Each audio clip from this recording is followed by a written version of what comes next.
गुरु प्यारी सात संगत जी, राधा स्वामी जी। स्वागत है आप सबका एक और नई वीडियो में। संगत जी, आज की जो साखी है, जो नाम की कमाई करते हैं, भजन सिमरन करते हैं, उनकी दुआ कैसे काम करती है, वे आज हमें इस साखी के माध्यम से पता चलेगा। तो साखी को पूरा जरूर सुनिएगा। ये साखी एक माता जी की है, जिनका एक बेटा था। संगत जी, ये एक सच्ची साखी है और उस समय की है जब सतगुरु महाराज हुआ करते थे। एक सत्संगी परिवार था जो कि अक्सर सतगुरु के दर्शन करने उनके पास जाया करते थे। और उस परिवार में उनका एक लड़का था जो कि इन सब बातों को नहीं मानता था, रूहानियत को नहीं मानता था। लेकिन जो उसके माता पिता थे, उनको नाम की बख्शिश हुई थी। और जब वे सत्संग सुनने जाया करते थे या फिर सेवा करने जाया करते थे, तो अक्सर अपने बेटे को भी कहा करते थे कि हमारे साथ चला कर। लेकिन वे नहीं जाता था, क्योंकि उसे ये सब अच्छा नहीं लगता था। उस लड़के की माँ ने उसे बहुत जोर डाला कि बेटा, महीने में कम से कम एक बार ही सत्संग पर जाया कर, सिर्फ एक बार ही गुरु घर चला जाया कर, वहां जाकर सेवा कर आया कर। लेकिन वो अपनी माँ की बात को नहीं मानता था और हर बार ही अपनी माँ की बात को अनसुना कर दिया करता था। लेकिन जैसे जैसे समय बीतता गया, लड़का बड़ा हो गया था, तो वह गलत संगत में पड़ गया। और ये बात उसकी माँ को भी पता थी कि मेरा बेटा गलत संगत में पड़ गया है। और उसकी माँ ने उसे बहुत समझाने की कोशिश की और उसे डांटा भी कि तेरी संगत सही नहीं है, उसे छोड़ दे। लेकिन वे नहीं माना। संगत जी, उसकी माँ कमाई वाली थी, रोजाना भजन सिमरन को समय दिया करती थी। तो जब वे अपनी माँ की बात नहीं मानता था, तो उसकी माँ को बहुत दुख लगता था कि मेरी औलाद मेरा कहाँ नहीं मानती। तो जब वे गलत संगत में पड़ गया, तो वे नशे भी करने लग गया। और ऐसे ही धीरे धीरे बात बढ़ती गई। वे ऐसे नशे करने लग गया जो कि उसके लिए अच्छे नहीं थे।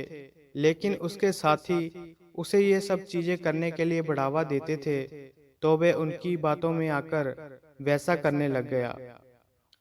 और जब वे ऐसा कर कर घर आता था, तो उसकी माँ को बहुत दुख होता था।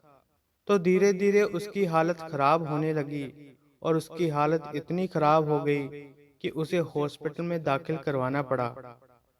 और वहां पर भी डॉक्टरों ने उसको यही कहा कि आज से तुम्हें नशे करने बंद करने पड़ेंगे, क्योंकि ये तुम्हारे लिए बिल्कुल भी अच्छा नहीं है। और अगर तुम नहीं माने तो तुम्हारी जान भी जा सकती है।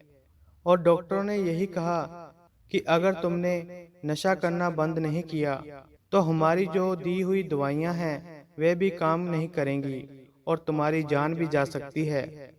अब तुम्हारी जिंदगी तुम्हारे हाथ में है। जैसे कि हम सभी जानते हैं कि जिन्हें नशा करने की आदत हो जाती है, वे नशे के बिना कहाँ रहते हैं। उनसे एक पल भी नशे के बिना नहीं रहा जाता। वे नशा ना मिलने पर कुछ भी करने के लिए तैयार हो जाते हैं। तो ऐसी उनकी हालत हो जाती है। तो उस लड़के के साथ भी ऐसा ही हुआ।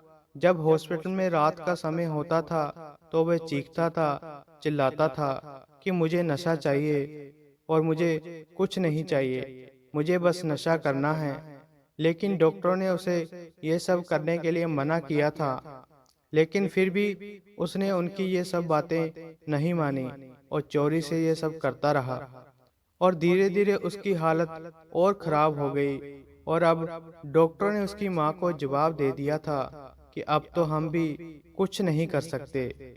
हमने तो कितनी बार बोला है कि आपको इन चीजों से दूर रहना है, लेकिन हमें लगता है कि आपके बेटे को अपनी जान प्यारी नहीं है। ये बात सुनकर लड़के की माँ को चिंता होने लगी, क्योंकि डॉक्टर ने उसे जवाब दे दिया था।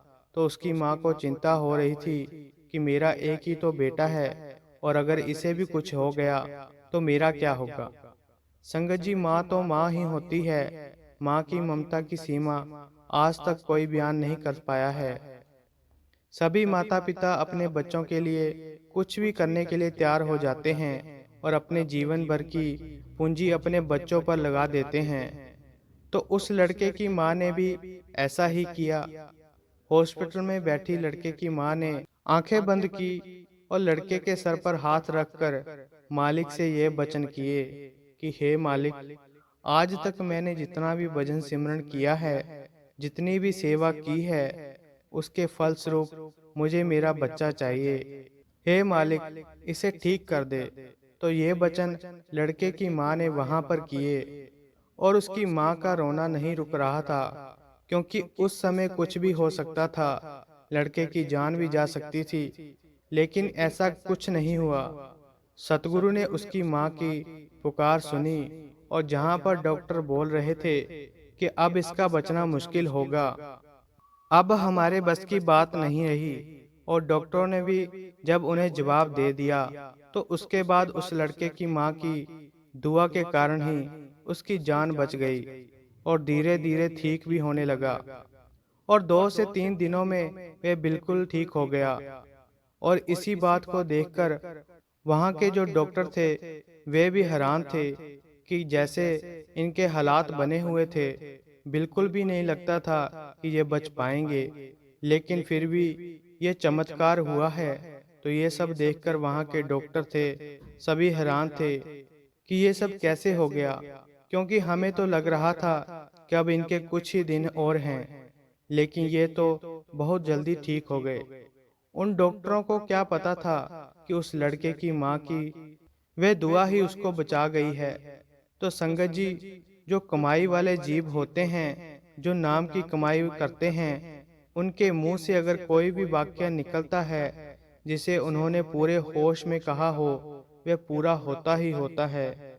इसीलिए तो अक्सर सत्संग में भी फरमाया जाता है कि नाम की कमाई करने वाले अभ्यासी को कोशिश करनी चाहिए कि उसे चुप ही रहना चाहिए। और इसीलिए फरमाया जाता है कि अगर कोई नाम की कमाई करने वाला अभ्यासी अपने मुख से कोई वचन कर देता है, तो हमें उसे मजाक में नहीं लेना चाहिए, क्योंकि उनके कहे गए वचन आज नहीं तो कल पूरे होते ही होते हैं।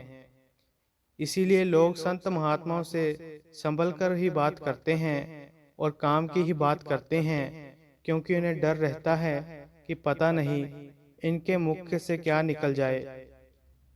तो संगत जी, अगर आपको ये साखी अच्छी लगी तो लाइक, शेयर और कमेंट करें, और चैनल को भी सब्सक्राइब जरूर करें जी। राधा स्वामी जी।